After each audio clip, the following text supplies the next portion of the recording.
All right guys, so for this demonstration, I'm going to show you guys how to make a plate. So as you can see, I have a wooden bat on top of the pottery wheel. I like using wooden bats whenever we make plates in here because it helps to dry the clay out a little bit quicker. We have more of a surface area on top of the bat too, so whenever you have more surface area and the clay's touching it, it'll really dry it out a lot faster. So at the end of the period, when you guys are done making your plates, it's always important to wrap them up with plastic so that when you guys come in tomorrow, it's not bone dry. All right, so to get this to stick to the wooden bat, it's a little bit harder to get it to stick. I'm gonna add a little bit of water to just the bat or to the clay, and I'm gonna slam it in the center. There we go. So I'm really pushing down to make sure this is suctioned on here.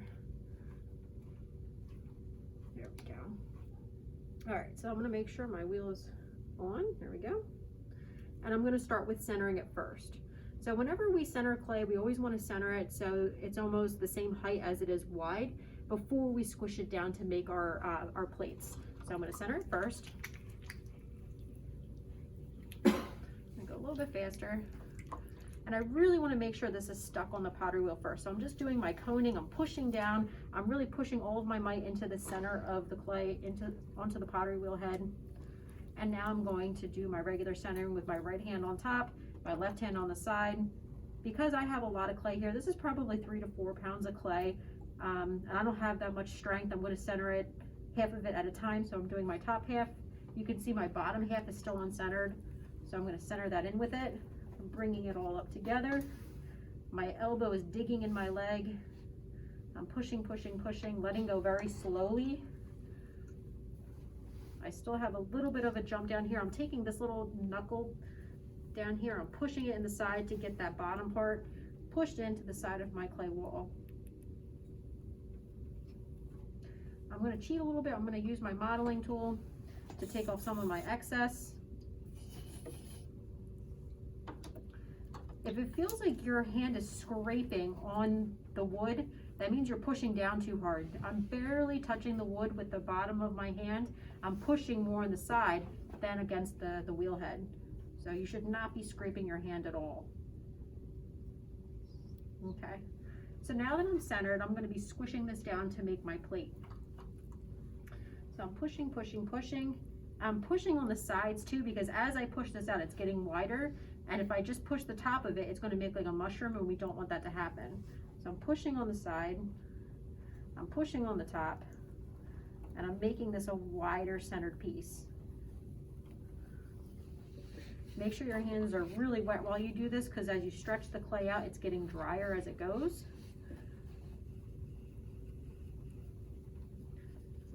Now when we made our cylinders, how thick did our floor have to be for a cylinder and for a bowl? About 1/4 of an inch.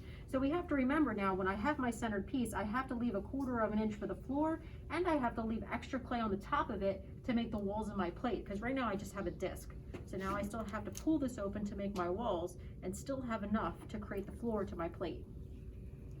So I'm making sure it's still pretty centered. When your clay is this wide, and if it gets super off-centered, it's very difficult to recenter it. So sometimes if it's way off-center, you may have to just take it off and start with another ball of clay. I feel like plates are probably one of the hardest things to make on the pottery wheel, between like bowls, plates, cylinders, and cups. Okay. The next thing I'm going to do, you always want to make sure your wheel head is nice and clean when you're making a plate too, because you don't want all this muck to go underneath your clay. So now I'm centered, I have my base. So if this was a plate that was made and we saw, like, can imagine the walls coming up on it, this is how wide the base of our plate is. So everything else that we create on top of this is going to be like the walls to our plate. So what I'm going to do now is I'm going to go down just a little bit, not even, or maybe just 1/8 of an inch. I made my mark, and now I'm going to start pulling out. If it drags, you're going to stop. And I'm going to keep pulling. My thumb right now is pushing, because if I just pull and pull outward, I'm making this ridge that's coming up right here. So as I pull out, I'm going to push down that little piece of clay to compress it into the rest of it. I have all these little ringlets that are forming in here. That's okay for now. I just want to get this ringlet to go to the outside wall so that I can start making the rim to my plate. You can even try to use your sponge and use that to help you pull outward. Make sure your hands are nice and clean and wet. and I'm pulling toward myself to get that wall formed. So now that I have it opened up, I'm gonna really pinch to make my 90-degree angle. If it's dragging at all, wet the rim of your piece. I'm pinching, pinching, pinching, bringing it all together. And now what I'm gonna do too, I'm gonna check my floor too to make sure I have that at least 1/4 inch in thickness. It's actually still pretty thick. I probably have almost a whole inch. So it's good to have extra clay if you have extra, because you can always pull it out further. Sometimes when you have the clay already pulled out and you have a really thick floor, it's hard to like pull it back out and put it back into your wall, because it's going to almost create a double wall. I'll show you what I mean by that. So if I'm like, okay, I need to make my floor thinner, I'm going to pull this out. I'm going to use my sponge again, because for me it's easier to pull it out with my sponge. I'm pushing down, I'm compressing the clay. It's almost like I have a double wall now, right? And now if I push this into here, it's not going to want to stick together. It's really like not wedged. So what I'm going to do is I'm not going to push it in here right now, because if I did that, it's going to end up making a double wall and create almost like an air pocket, and I don't want that to happen. So you guys are not going to do this, because what you would have to do is kind of just like take this off. I'm going to use my pin tool and cut this extra piece off.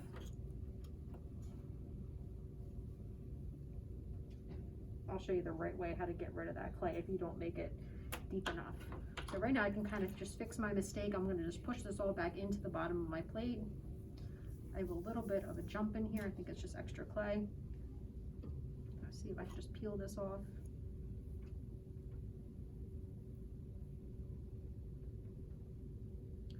So you may hit some road bumps along the way. That's totally fine. We can always just edit it, fix it.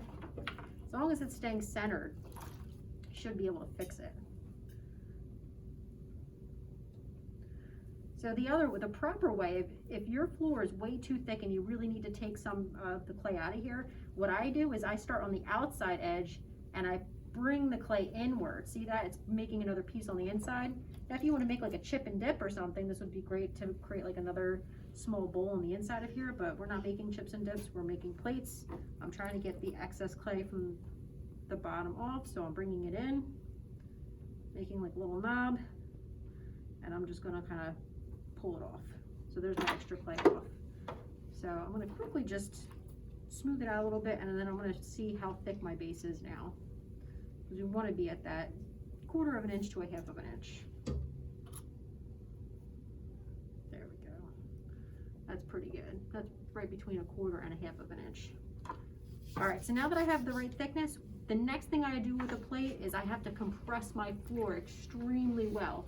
What happens if your floor is not compressed on any ceramic piece made on the pottery wheel? What happens throughout the kiln? You get an S crack. So you get this big S crack because the clay is not compressed. So I'm going to compress it starting from the outside in. I'm just pushing down, making sure my floor is nice and flat. The clay is compressed. I'm going all the way to the center. And I'm just trying to make sure that my floor is nice and flat too. It doesn't have any ringlets in it. If you think about the plates that you eat off of at home, there's no ridges in your plates at home, right? They're usually pretty flat. So you really want to try to make this as flat as possible. I brought a rib over here. This is a really dense rubber rib. So you can try to use this too to really make your floor nice and flat. And it's compressing it at the same time. So compress, compress, compress, because you can make a really pretty plate, not compress it, and then you get that big crack right in the center of it when it fires. Okay, so now that my floor is compressed, I'm going to focus now on the wall. I'm going to pull this up. I can feel a little bit of a jump in my rim, so I'm going to take my pin tool. This is the fun part. This is like how you make spaghetti. So I'm going to go in. Just so it doesn't fly, I'm going to stop the wheel and just pull it off. If I went to pull it off, it would have just been like one big noodle everywhere.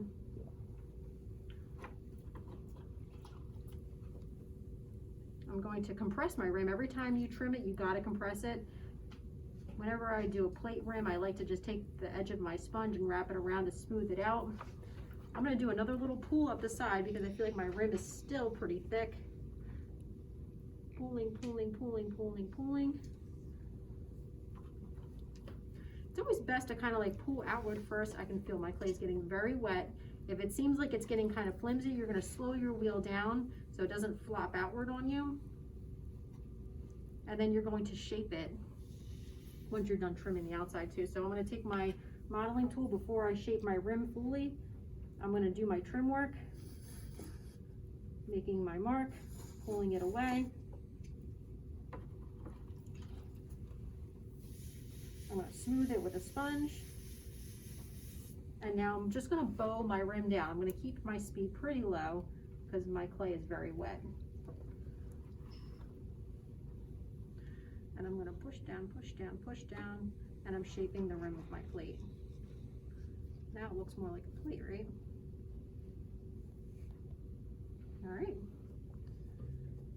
Look pretty good? Yeah. So then the last thing I have to make sure I do, and you really do have to make sure you do this with plates, you have to wire cut it while it's wet. If you forget to wire cut this, when you go to take this off the bat, when it dries a little bit, it'll be so stuck and it'll be almost impossible to try to take it off.